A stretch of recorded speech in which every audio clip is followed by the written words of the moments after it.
Boa noite, igreja, graça e paz de Jesus, amém? Pode sentar, fique à vontade aí, abra sua Bíblia, Apocalipse capítulo 22, verso 7.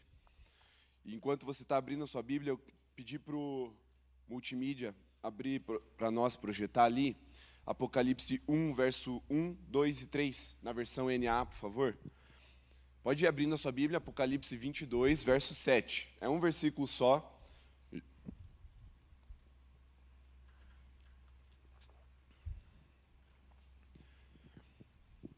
Vamos fechar uma série de mensagens, as excelências de Cristo. Hoje, o retorno do rei, subtítulo do Senhor dos Anéis, gostei. Terceiro filme, que é o que eu mais gosto dos três.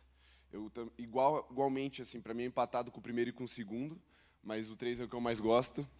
E eu acho que esse título é muito pertinente àquilo que a gente vai falar essa noite. Eu quero trazer com uma só perspectiva. A perspectiva do Apocalipse. Nós poderíamos falar de pelo menos três. A dos Evangelhos, quando Cristo ainda é encarnado, somente em figura humana, revelado como mestre e Cristo aos seus discípulos, falou sobre o seu retorno glorioso para reinar, mas ainda com os olhos dos discípulos muito encobertos, porque Cristo estava encoberto por tamanha humanidade. Como ele estava vazio de sua glória, ainda havia muita dificuldade dos discípulos em entender. Então, aquilo que Cristo fala sobre o seu retorno nos evangelhos ainda é bastante limitado.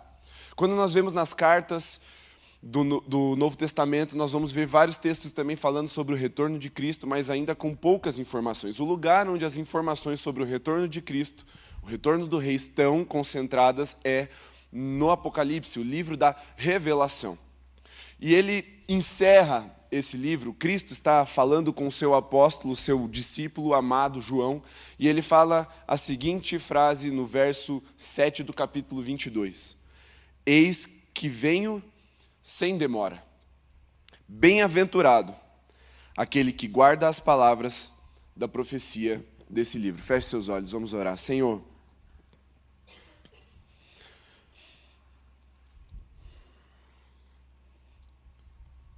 nós estamos diante da Tua glória, com um anseio em nossos corações. Queremos Te ver, queremos ver a beleza da Tua santidade. Queremos que os nossos olhos sejam descortinados para contemplar o Teu poder, a Tua majestade, aquilo que já está revelado no livro de Apocalipse. Agora, tira o medo do nosso coração, tira a confusão da nossa mente, tira a incredulidade do nosso coração, porque vamos falar de coisas tremendas e insondáveis aqui essa noite.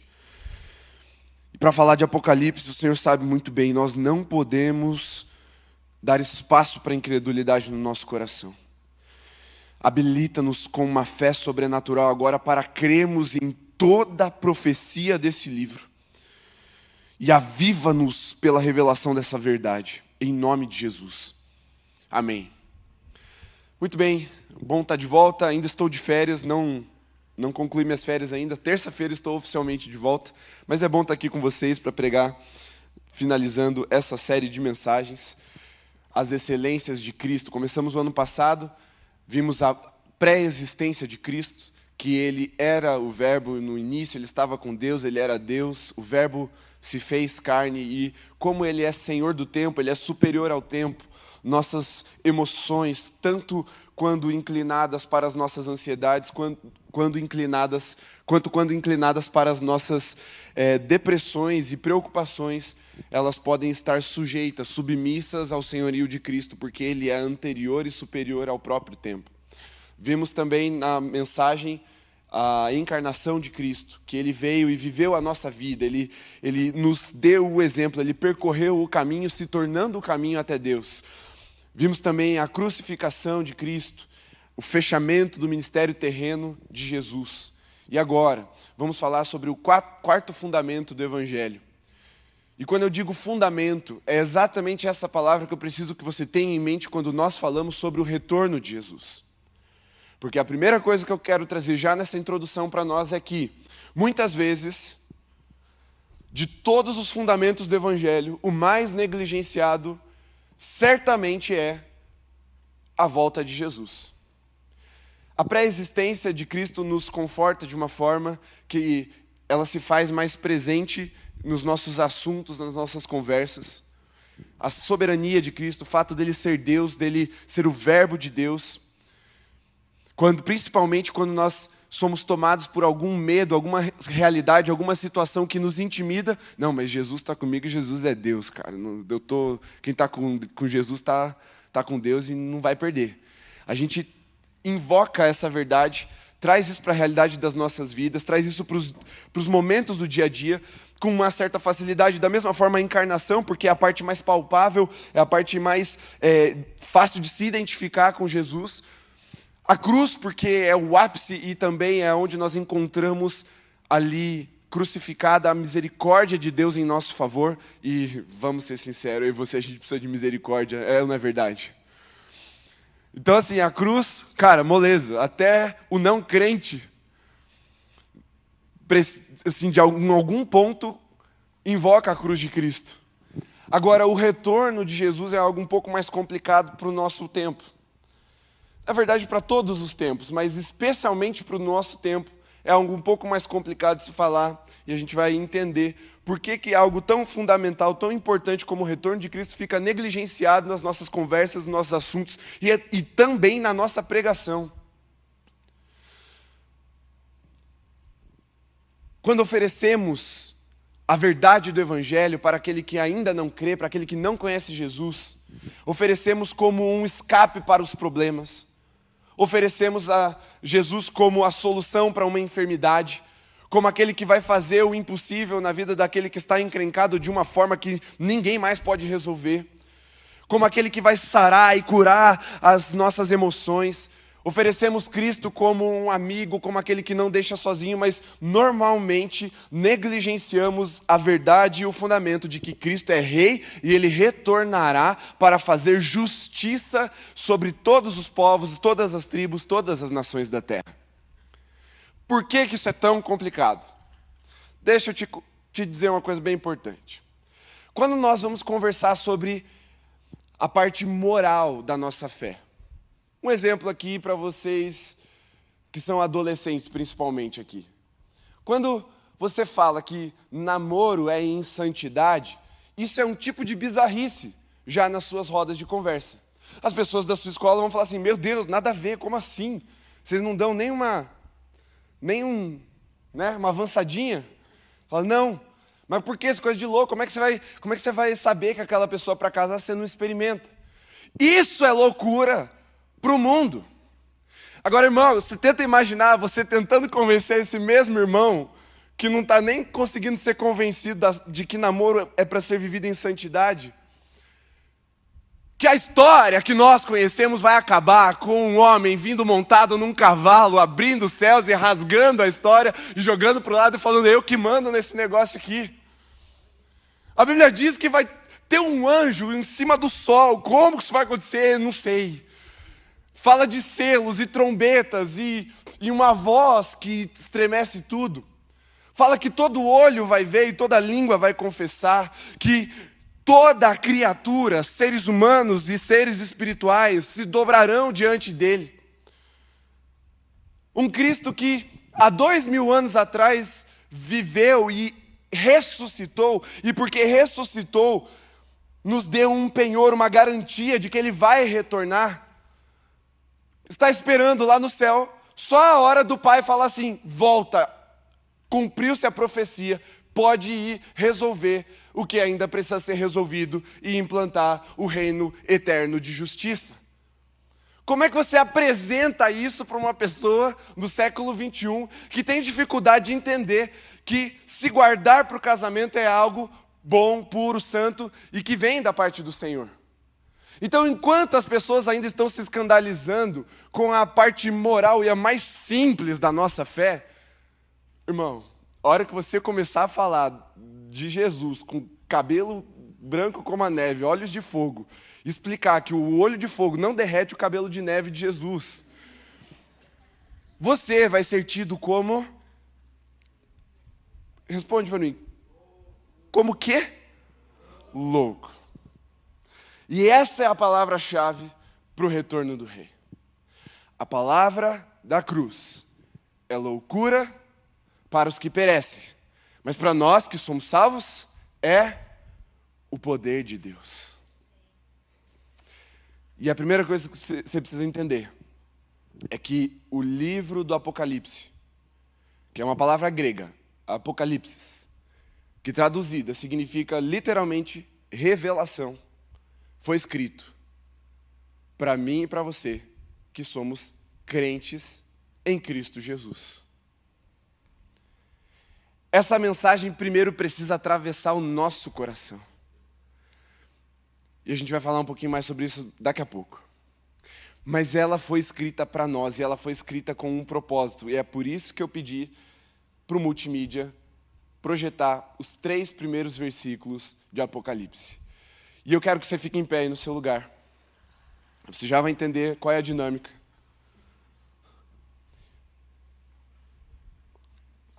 E nós vamos ler juntos.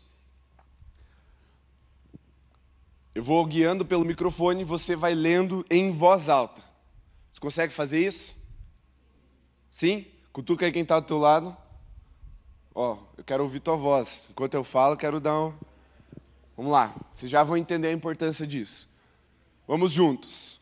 1, 2, 3. Revelação de Jesus Cristo, a qual Deus lhe deu para mostrar aos seus servos as coisas que em breve devem acontecer, e que ele, enviando o seu anjo, deu a conhecer ao seu servo João, que atestou a palavra de Deus e o testemunho de Jesus Cristo quanto a tudo que viu. Bem-aventurado aquele que lê e bem-aventurados aqueles que ouvem as palavras da profecia e guardam as coisas nela escritas, pois o tempo está próximo. Veja, bem-aventurado é aquele que lê e bem-aventurados são aqueles que ouvem. Pode sentar.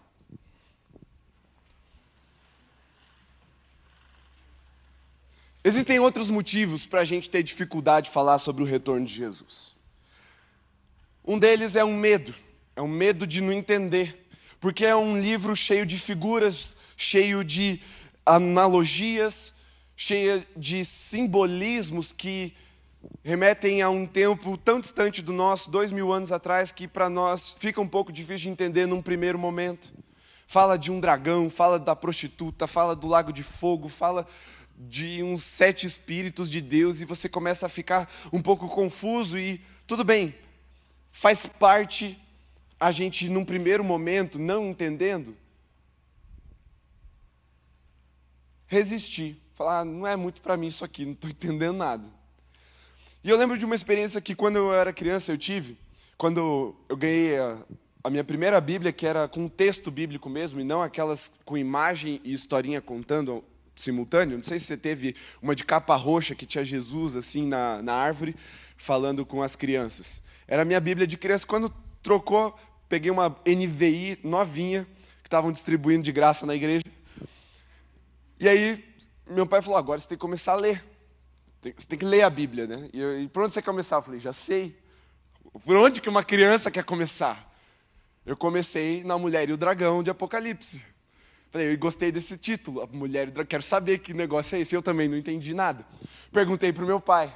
Falei, pai, que mulher e que dragão que são esses daqui? Meu pai falou, não faço a menor ideia também, filho. Meu pai é crente desde criança, desde que nasceu. E ele também não sabia me explicar. E às vezes eu topo com outro pastor e pergunto, cara, e a Mulher e o Dragão? Eu, mano, não sei também. E tá tudo bem. Tem coisas ali que não parecem tão reveladas assim quanto é a proposta que o livro se dá. Revelação de Cristo Jesus, ou vinda de Cristo Jesus. Se é para revelar, então não é um livro sobre coisas ocultas, mistérios reservados para um tipo de pessoa ou para outro tipo de pessoa especial que consegue destravar umas chaves e... Não é para esconder nada, é para revelar quem Cristo é. E isso é muito importante para nós. Isso tem o potencial de transformar a nossa relação com Jesus. Tem o potencial de transformar a forma como nós o adoramos. Porque enquanto que culturalmente fomos ensinados que Cristo é uma criança frágil no colo de uma mãe ou numa manjedoura, ou um homem raquítico pendurado na cruz, Ele está sentado no mais altos e sublimes céus, governando o universo com forte mão e poder. E adorar um homem fragilizado na cruz é diferente de você olhar para o Senhor dos Senhores, para o Rei dos Reis, para aquele que é vencedor, que galopando um cavalo vai atropelar os seus inimigos e vencê-los todos com o sopro de uma narina. É outra perspectiva, mas é essa beleza, é essa imagem de Cristo que está reservada para nós, ou melhor, revelada para nós no Apocalipse. E você não precisa tentar encaixar essa revelação nos paradigmas do nosso tempo, porque eles transcenderam já há 2000 anos. E nós não sabemos por certo quando vai acontecer. Já falo sobre o tempo também. Mas você não precisa ficar tentando encaixar no nosso secularismo, não precisa ficar tentando encaixar na nossa lógica, tentando encaixar no nosso tempo, porque o mais importante é saber que Cristo está sobre o tempo. E essas coisas vão acontecer, porque Ele mesmo veio dizer que Ele vai fazer essas coisas acontecer. E o Apocalipse nos dá essa outra perspectiva da glória de Jesus. Aquele que é digno de ser adorado. Aquele que quando se manifesta, por ser a imagem do Deus invisível, o retrato perfeito de Deus, até os anjos que de eternidade a eternidade estão contemplando a sua beleza e a sua glória, se chocam e exclamam apavorados, cheios de temor: Santo, Santo, Santo é o Senhor, digno de toda honra, glória e todo poder. É por isso que o Apocalipse está na Bíblia, num primeiro momento, é para nos revelar quem Cristo é e como Ele é digno da nossa adoração. Segunda coisa, o Apocalipse serve para nos fazer a manutenção da esperança. E talvez você esteja pensando assim, como? Como que o Apocalipse faz a manutenção da minha esperança? Deixa eu te contextualizar um pouco o que estava acontecendo com João. João havia sido condenado, julgado, preso, condenado e julgado. E ele foi punido, ele foi castigado pelo imperador romano da época porque ele estava pregando o Evangelho. E o Evangelho anunciava um rei que, por natureza real, rivalizava com o imperador da época. Então, o imperador se considerava um tipo de Deus na terra e ele repreendia, rejeitava todo tipo de anúncio ou de evangelho que pregasse o rei Jesus. E aí, ao ouvir de todas essas pregações, dá-se início a uma perseguição intensa na igreja ali no final do primeiro século, da metade para o final do primeiro século. E a igreja está sendo perseguida e João, o último apóstolo vivo, ele é preso, julgado e condenado. E ele é punido, fervido num caldeirão de óleo quente. Alguns acreditam que ele saiu ileso, e a tradição não especifica muito bem isso. A Bíblia não conta essa parte, mas a tradição, os relatos do primeiro século apontam que ele foi fervido em óleo quente. Alguns acreditam que ele saiu ileso. E aí, assustado, o imperador vendo aquilo acontecer, ou sabendo que aquilo aconteceu, porque não sei se o imperador estava lá na hora que João foi fervido em óleo quente, mas sabendo disso, traz uma nova condenação para João e exila ele numa ilha chamada Patmos. Então, já que esse cara não pode morrer sendo fervido, lança ele na ilha, ele fica preso lá nessa ilha, que tinha uma certa população, não era uma ilha deserta. Mas João já era mais de idade. Outros acreditam, e eu faço parte dessa segundo grupo de teólogos que acreditam nisso, que João saiu profundamente marcado por esse martírio. Na sua pele. Agora tente imaginar. Se você não é muito sensível, tente imaginar a pele humana sendo frita em óleo fervente.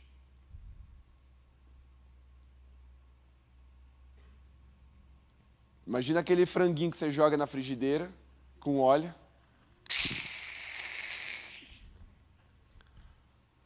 E ele tendo a sua fisionomia, sua aparência deformada. E sobrenaturalmente, milagrosamente, sobrevivendo a isso por uma providência de Deus.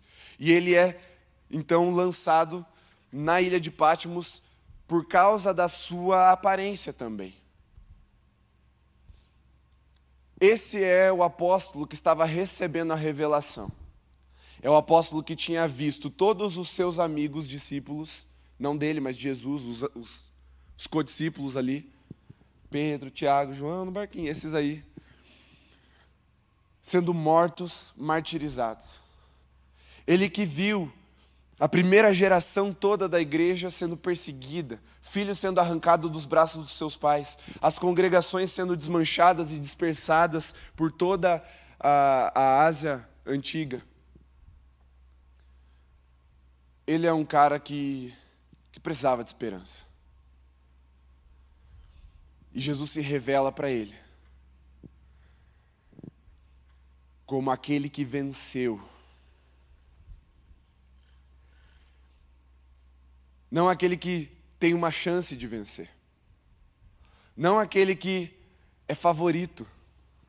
Sabe quando o teu time joga com coxa?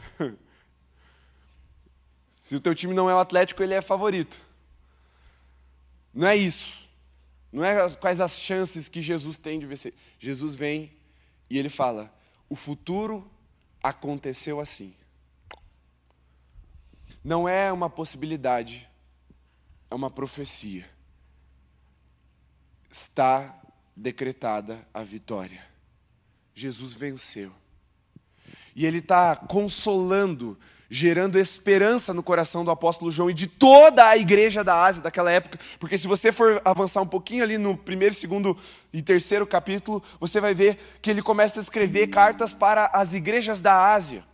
E aí são 7 cidades, se eu não me engano, que ele vai escrever. E esse livro todo, o livro da revelação, ele roda a Ásia Menor, e cada cidade, cada igreja, ele era lido em voz alta, para que a esperança fosse gerada no coração daquela igreja que estava perseguida, desmantelada, que estava com seus líderes sendo mortos, e uma nova geração de liderança precisando surgir.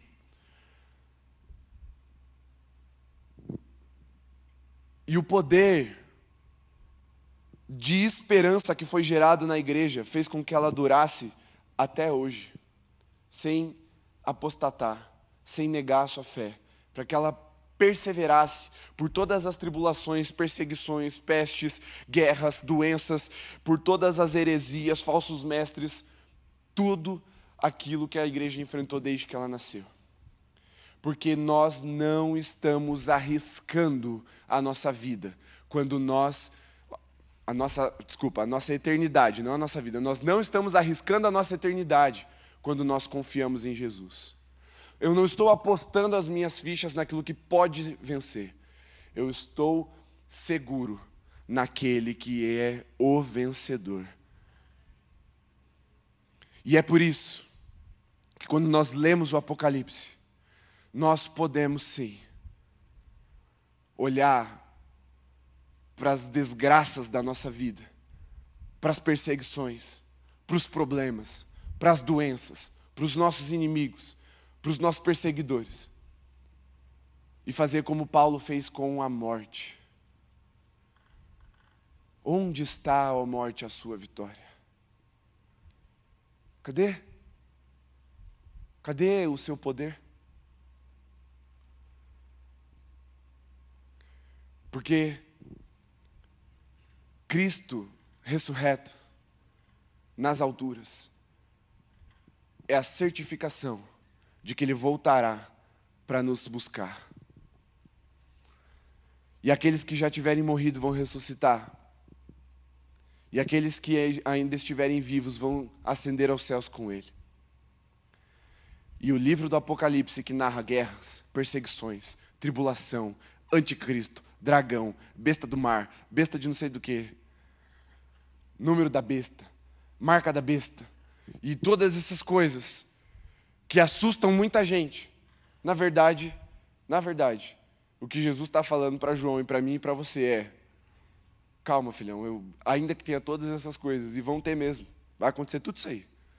Vai ter perseguição, vão se levantar anticristos, bestas, e tudo isso aí. Mas eu venci.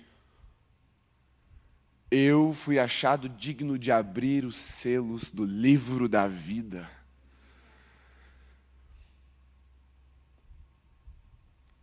Essa é a revelação do Apocalipse. E por que Deus contou o final? Para muita gente, spoiler é uma coisa que estraga a amizade. Por exemplo, para Maria, não. A Maria, ela começa, anunciou uma série. Qual é o primeiro spoiler? Ela deve pesquisar lá. Que ela começa pelo spoiler, pelo o clímax revelado. Ela está mais alinhada com Deus. É mais o tipo de Deus fazer as coisas. Manda um anjo lá falar com Maria. Não é essa Maria, a Maria da Bíblia. Vai lá, Gabriel, fala com ela. Ela vai ficar grávida. Vai se chamar Jesus. E ele será o Deus menino, o Verbo encarnado. Ele começa a contar. Por que Deus faz isso? Quem é que joga sinuca ou já jogou sinuca ou gosta assim? Só para eu entender os não. Mas todo mundo sabe o que é uma sinuca, certo? Aquela mesa com várias caçapas nos cantos. E aí tem lá 15 bolas, mais a branca, você tem que derrubar. Quem derrubar as 7 primeiras vai para 8, quem derrubar 8 ganhou. Isso é sinuca. O cara que joga sinuca assim quando vai no retiro e vai completar time, ele vai tacar e ele vai fazer umas jogadas impressionantes. A bola vai espirrar, vai bater aqui, vai pegar de trivela, vai entrar duas ao mesmo tempo. Ali você vai falar, uau, mas esse cara é o sortudo. Porque toda vez que você der uma tacada, existe uma possibilidade da bola fazer isso. Agora, o cara que manja, que é bom de sinuca, o que ele faz? Ele canta a jogada primeiro. E quando o nível é aquele nível profissional, o cara, para valer a jogada, ele tem que cantar antes. Então, se ele derrubar uma bola que ele não cantou, não vale, a bola volta para a mesa. Ao nível. Isso é um cara bom. Então, na sinuca, o cara que canta a jogada antes de fazer e depois vai lá e faz como ele disse que ia fazer, ele faz isso para revelar como ele é bom naquilo. Mas mais para se exibir, é verdade. Mas ele faz para revelar como ele é bom. Para que as pessoas não fiquem depois desconfiando. Acho que foi sorte. Eu acho que ele foi um acidente ali. Sei lá, tremeu lá no Japão, a mesa favoreceu. Não, ele mostra que ele sabe o que ele está fazendo. Mostra que ele é bom naquilo que ele está fazendo. E Deus, de forma parecida, claro que não é para se exibir, mas é para revelar a sua glória. Ele também conta os seus segredos aos profetas, e por isso que ele traz um livro de profecia. Apocalipse é um livro de profecia. Ele fala, é para vocês lerem, eu vou fazer desse jeito, ninguém que é crente pode ficar surpreso. Porque eu estou cantando a jogada. Vai acontecer.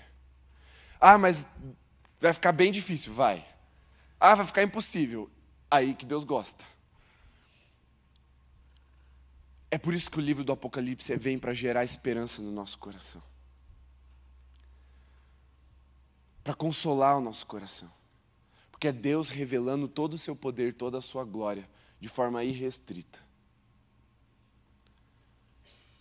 Mas vamos àquilo que eu falei sobre o porquê que nós não lidamos tanto com isso. Nós temos medo de que a nossa fé pareça loucura. Nós temos um anseio de sermos aceitos pela nossa cultura. E mais do que nunca, e eu tenho visto vários podcasts assim, em que cristãos, pastores, teólogos, enfim, vão nesses podcasts seculares, né? não cristão. E, cara, é impressionante. Quase todos eles acabam deslizando para ser legalzão. Negando algumas verdades bíblicas que são inegáveis. Porque É aquilo que eu falei.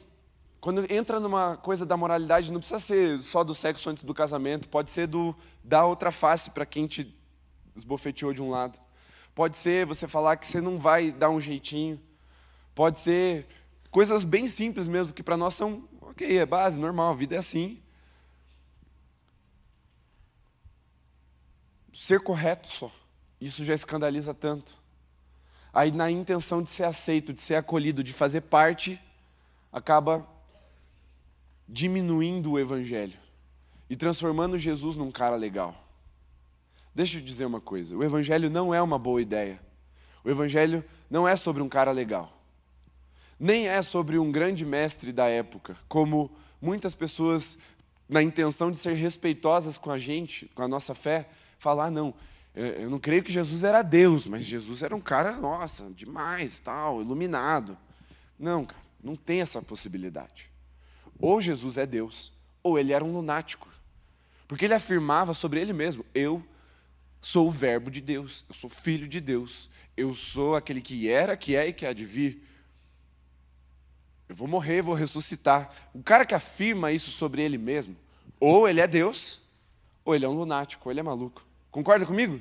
Se você vê um cara afirmando isso hoje na rua, você vai olhar, ou ele é Deus, e ele não é, ou ele é lunático, e você vai internar esse cara.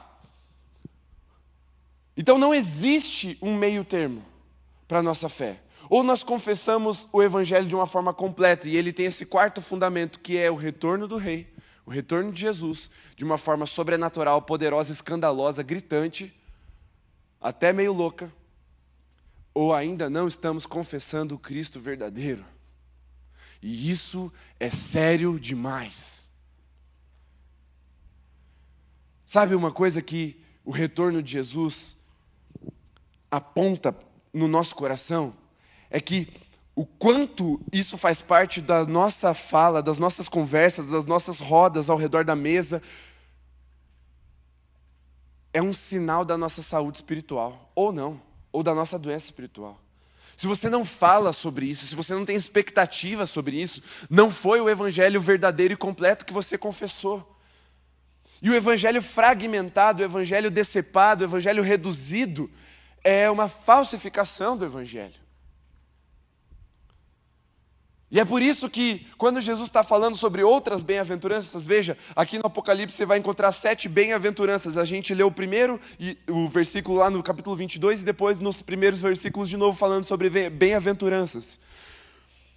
Quando Jesus está lá no Sermão do Monte, logo depois de falar das bem-aventuranças, ele fala que naquele dia muitos dirão, Senhor, em teu nome eu profetizei e aconteceu. Beleza, ele assumiu a parte da profecia, dos dons. A gente curou enfermos, beleza. A gente fez um monte de coisa. Expulsou demônio em teu nome. E Jesus falou assim, sim, mas eu nunca te conheci, entendeu? Então, sai de perto, vai para longe de mim. Vocês praticam a iniquidade. O que é iniquidade? É quando adotamos como uma postura correta, legal, aquilo que é pecado. Não é pecar simplesmente. É quando nós assumimos que o pecado é o correto. Isso é sério demais. Porque, pense aí, a gente está, que dia do ano é hoje? 20. 20 dias do ano. Desses 20 dias do ano, quantas vezes você parou para conversar sobre a volta de Jesus com alguém? Isso é um sinal da saúde da sua fé. E assim, você não precisa saber, o Apocalipse é isso, é aquilo. Não, mas só aquilo, aquela esperança, aquela expectativa, sabe? Quando Jesus voltar. Como vai ser os novos céus e a nova terra? Será que a gente vai comer? Será que vai ter chocolate no céu? Sabe? Alguma coisa que aponte que você tem esperança, expectativa nesse porvir, nesse retorno que garantirá um novo céu e uma nova terra para nós. Ou quando falamos de Apocalipse, alguém fala Apocalipse, você se arrepia. Não, Deus me livre. Aí faz até o sinal da cruz invertido. Você tem medo? Ah, não, Apocalipse não. Ai, Deus me livre, anticristo nem fala. Irmão, você está do lado vencedor, lembra? Você não precisa ter medo. Quem precisa temer e tremer toda vez que você lê o Apocalipse, de preferência em voz alta, como a gente leu ali, é o inferno, é Satanás e seus demônios. E o retorno do rei, ele é muito bem ilustrado pelo Tolkien no terceiro livro do Senhor dos Anéis.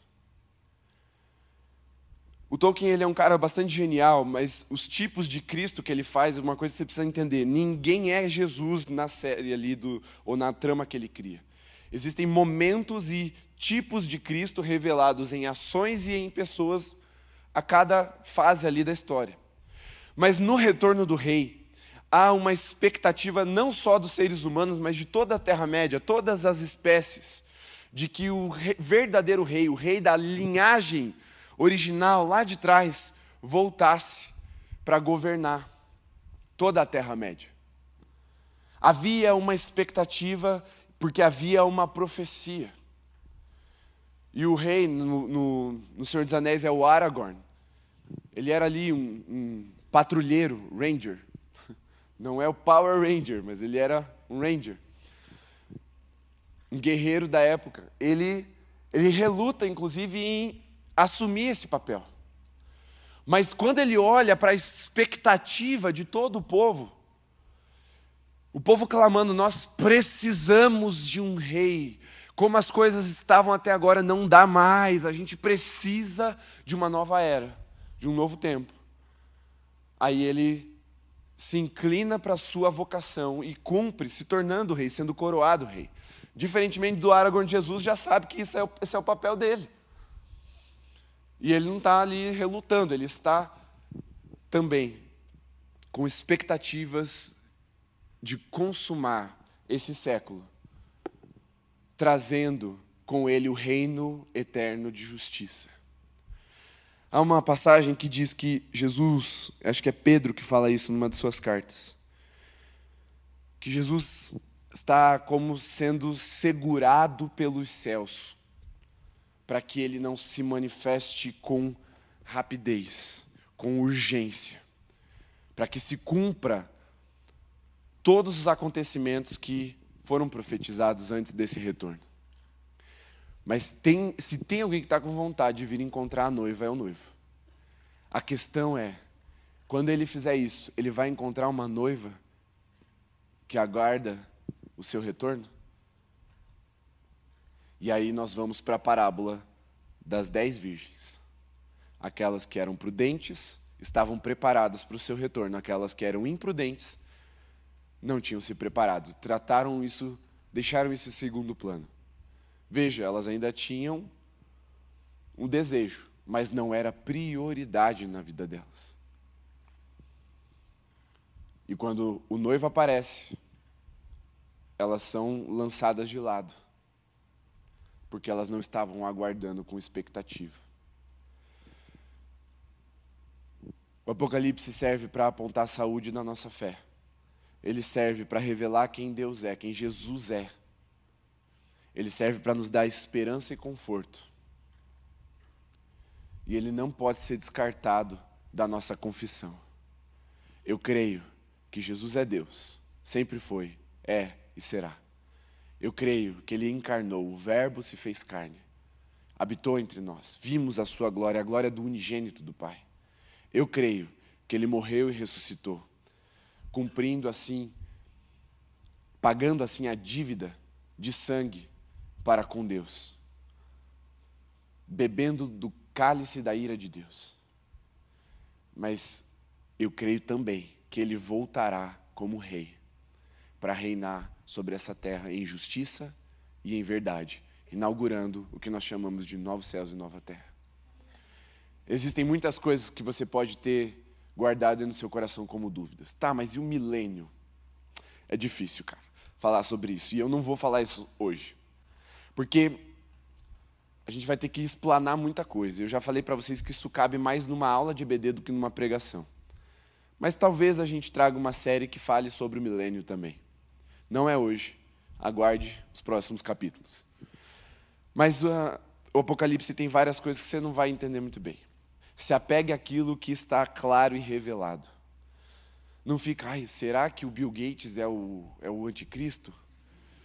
Será que o chip é a marca da besta? Irmão, não é aí.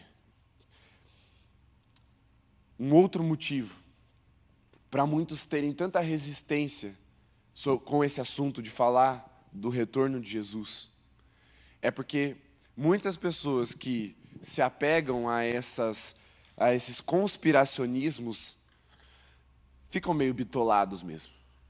E aí você vira um cara chato, um cara intragável. Se apegue à esperança, à verdade revelada. Se apegue em quem Cristo é. Você não acredita mais no Apocalipse porque você acha que o chip é a marca da besta. O cara que vem num culto e rasga o coração e grita e se joga no chão com a consciência de quem Cristo é e de que Cristo está diante dele, crê muito mais no Cristo do Apocalipse do que qualquer conspiracionista dessa época. Porque aquilo que revela que nós verdadeiramente cremos, não é quantos detalhes obscuros eu encaixei na história para desvendei o Apocalipse. Mas é o quanto a minha adoração ela é verdadeira e espiritual diante do Rei dos Reis.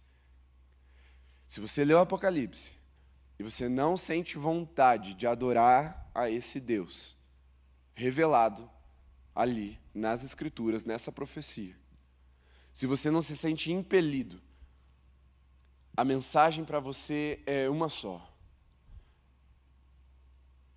arrependei-vos e crede no Evangelho. Porque ele vem para reinar com justiça. E ou você vai se dobrar voluntariamente em adoração, ou um dia a glória do Senhor revelada esmagará os nossos joelhos e nos dobraremos involuntariamente. E a nossa língua calada vai ser puxada para fora de nossos lábios, para que confesse que Ele é o verdadeiro Deus, o Senhor dos Senhores. Está escrito. Vai acontecer. A mensagem é: se você crê em tudo isso que eu tenho pregado, desde que eu comecei aqui, seja ministrado pela graça e pela paz que você tem com o vencedor. Por fazer parte do time daquele que venceu, da família daquele que venceu.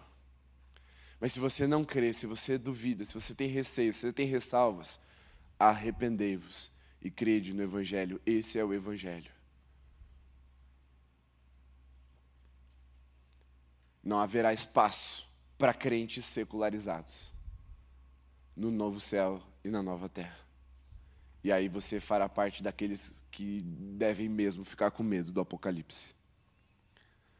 Não é uma mensagem de terror, mas é uma mensagem de temor, porque ainda há tempo. A pergunta que muitos me fazem é: por que Jesus ainda não voltou? E eu posso te dizer que é um ato de misericórdia de Deus para conosco, porque ainda não estamos preparados para o seu retorno. Mas Ele vem, e é breve. Breve aqui não significa que ia ser rápido para os discípulos lá atrás, ou vai ser rápido para nós agora, não é isso.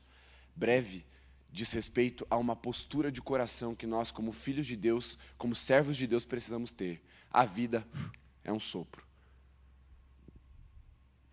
Diante da eternidade, é breve mesmo. O pouco tempo que temos que esperar pelo seu retorno.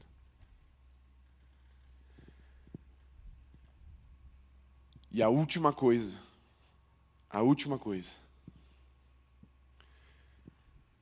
todos nós precisamos ter consciência quando falamos acerca do Apocalipse. É que ele é relacional. Ainda que Cristo esteja revelado como soberano das nações, como aquele que o brilho dos seus pés faz o sol se ofuscar, aquele que é manifesto nos elementos da natureza como partes da sua manifestação corpórea, ali, da sua revelação corpórea. Como aquele que governa um exército de milhares e milhares e milhares de anjos guerreiros. Ainda assim, é aquele mesmo que fala para João, quando ele se apresenta, João cai como morto, ele chega, João, não temas, sou eu. Ainda é aquele Jesus que entende a dor do nosso coração. Ainda é o sumo sacerdote que se compadece das nossas dores. Ainda é aquele amigo que inclina o ouvido para ouvir a nossa oração e o nosso clamor. Ainda é aquele que nos consola com um abraço, com uma palavra da verdade, com a sua afeição. Ainda é aquele que andou entre nós, que sentiu a nossa fome, que sentiu a nossa sede, que foi humilhado, cuspido e castigado. Ainda é o mesmo Jesus que se deu em nosso lugar. Portanto, é o nosso amigo. Não é um general distante, mas é aquele que vive eternamente para interceder por nós, Jesus Cristo, homem. Fique em pé.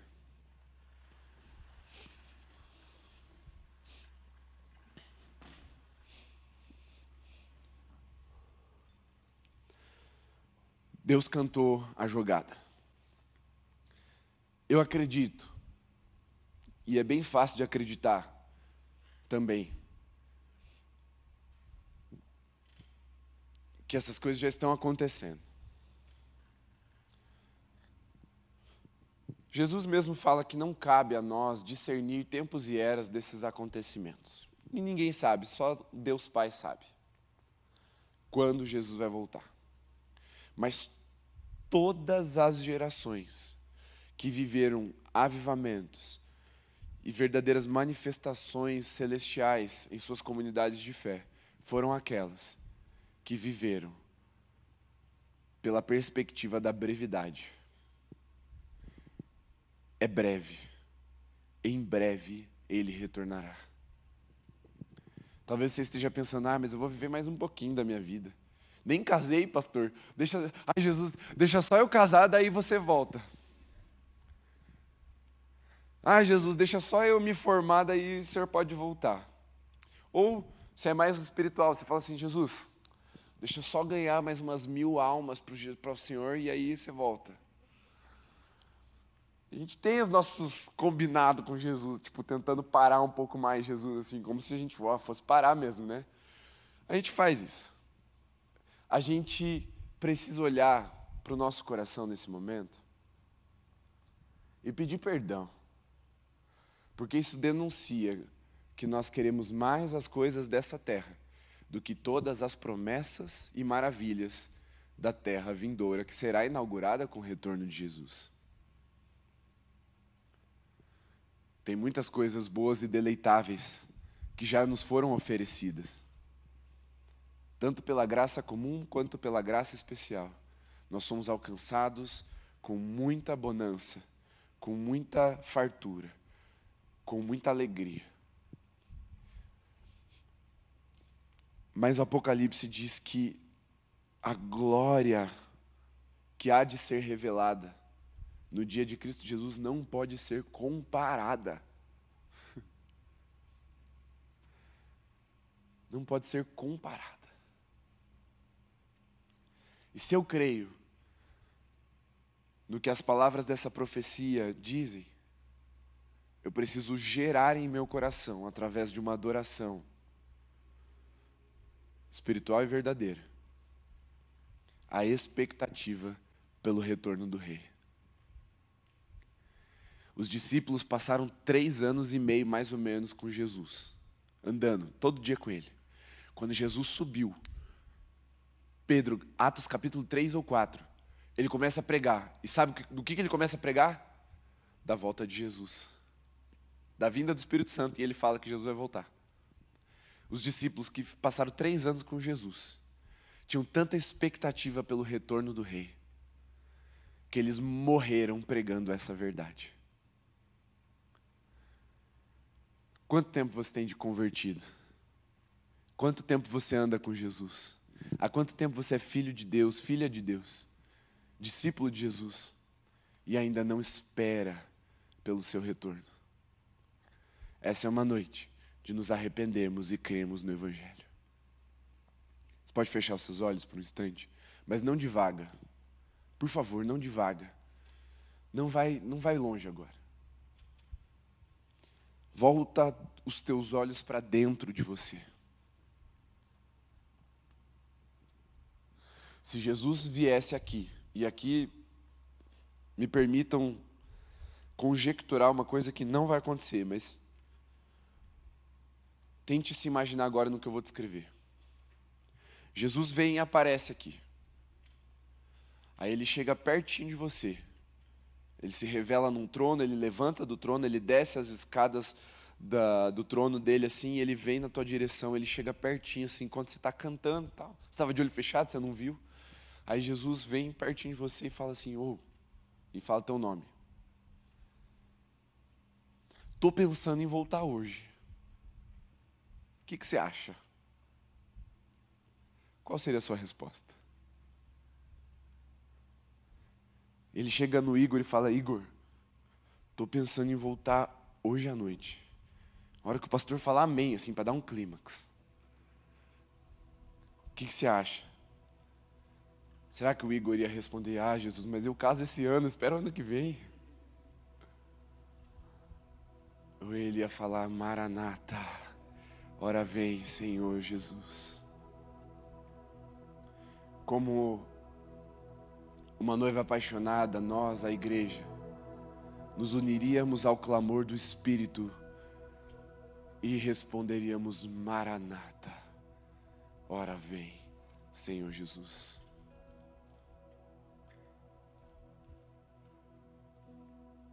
Se você está chegando hoje e está pensando, que coisa de maluco, eu falo, meu irmão, espera para começar a andar com Jesus, você vai ver. Tem muita coisa de maluco aqui.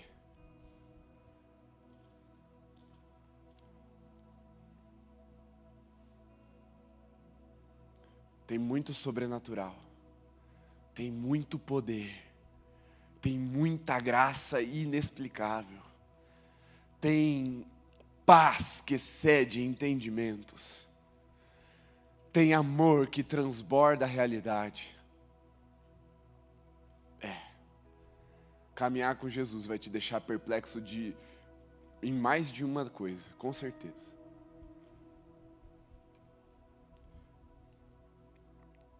E você olhar para isso tudo, ou ouvir isso tudo e pensar, meu Deus, que coisa de maluco, não te desabilita a crer no Evangelho. Arrependa-se e creia no Evangelho. Cristo é Jesus, Jesus é Deus. Cristo é o verbo de Deus que se fez carne. Ele viveu a nossa vida, morreu a nossa morte, ressuscitou dos mortos, para que pudéssemos viver a vida dele. Mas o reino eterno e inabalável será inaugurado com o seu retorno. Não há reino sem rei. Quando os céus se encontrarem com a terra,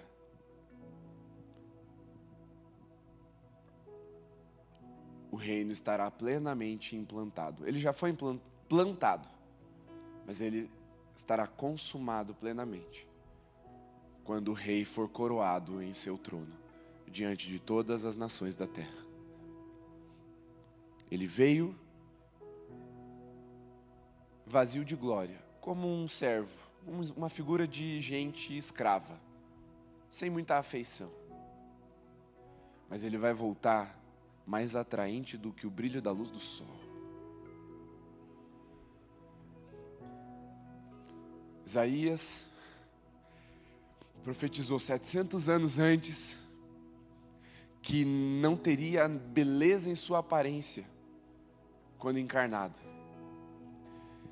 Mas o próprio Cristo profetizou que no seu retorno todo olho veria. Vai ser impossível desviar o olhar da beleza, da santidade de Jesus revelado.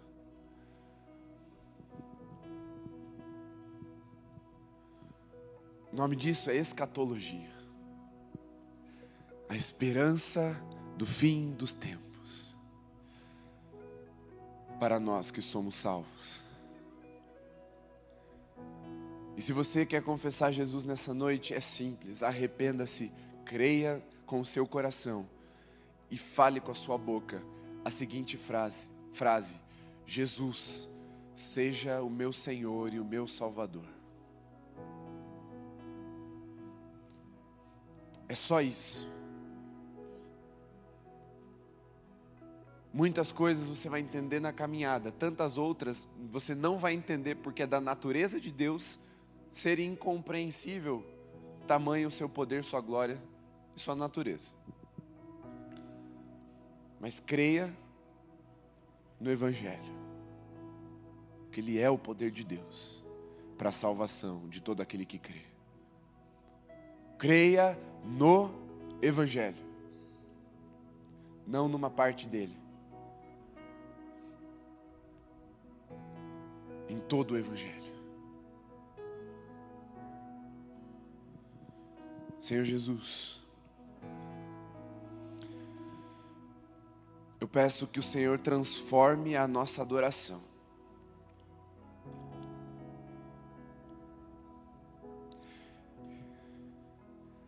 Eu posso discernir o Teu Espírito agindo nos corações agora, produzindo um temor ainda não experimentado. Mais, Senhor, mais. Aumenta a nossa fascinação. Mais, Senhor. Mais.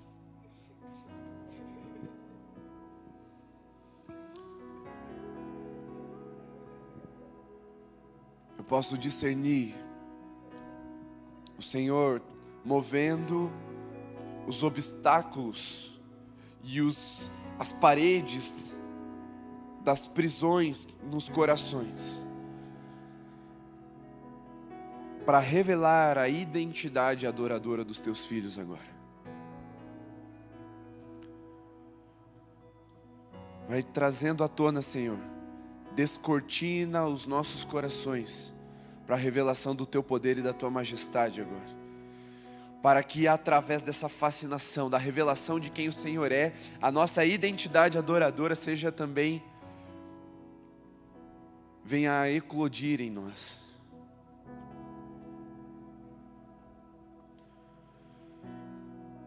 Senhor, eu declaro em nome de Jesus, os nossos corações rendidos agora, baixando todas as resistências espirituais, emocionais e racionais. Todo sofisma, engano, toda argumentação entranhada no ressentimento da alma, cai agora em nome de Jesus. Eu declaro olhos abertos para Te contemplar, ó Rei dos Reis, Rei das nações.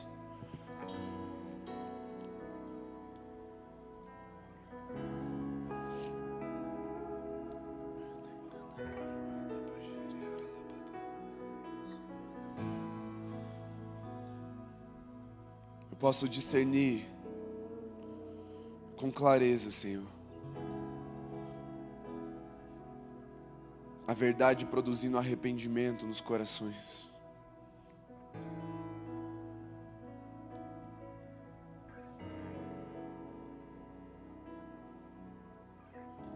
Mais, Senhor, que o nosso arrependimento suba como adoração a Ti agora. Produz mais arrependimento, Senhor. Quebranta o nosso coração. Livra-nos das resistências que colocamos agora. Renova a fluidez, renova a conexão com os Teus filhos. Doce, amado Espírito Santo, vai fluindo, rompendo com todas as barreiras, com todas as barragens, com todos os pedregulhos que estão ali, entupindo a adoração de vir à tona.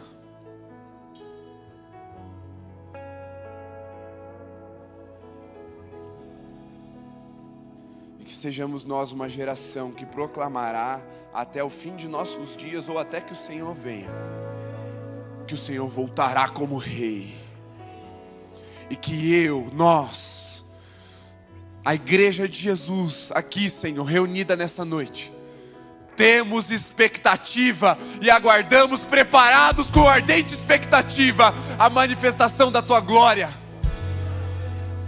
Não é um segredinho oculto da nossa fé, é uma declaração dela.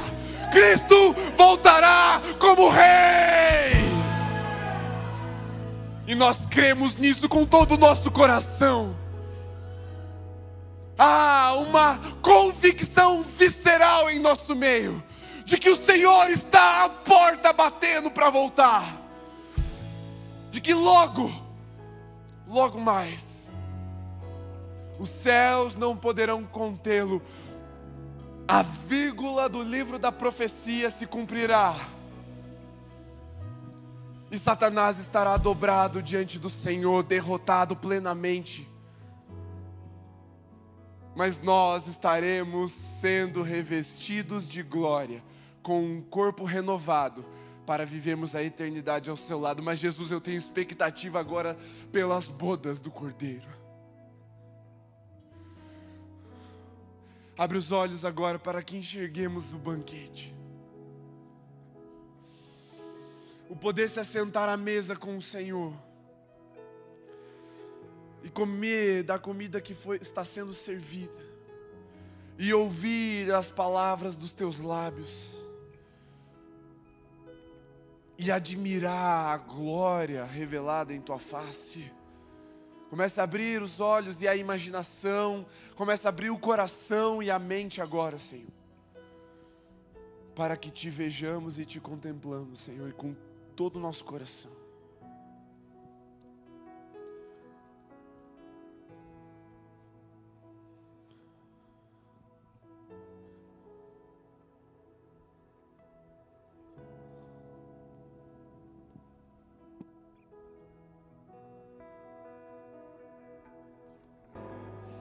Estas palavras são fiéis e verdadeiras. O Senhor, o Deus dos espíritos dos profetas, enviou o seu anjo para mostrar aos seus servos as coisas que em breve devem acontecer. Eis que venho sem demora, bem-aventurado aquele que guarda as palavras da profecia desse livro. Eu, Jesus, enviei o meu anjo para dar testemunho destas coisas a vocês nas igrejas. Eu sou a raiz e a geração de Davi, a brilhante estrela da manhã. O Espírito e a noiva dizem: vem. Aquele que ouve, diga: vem. Aquele que tem sede, e quem quiser, receba de graça a água da vida. Aquele que dá testemunho destas coisas diz: certamente venho sem demora. Amém. Vem, Senhor Jesus. A graça do Senhor Jesus esteja com todos. Deus abençoe. Vão na paz. Acende a luz rapidinho. Encerramos aqui o nosso culto. Deus te abençoe, você que nos acompanhou de casa. Pode encerrar a transmissão.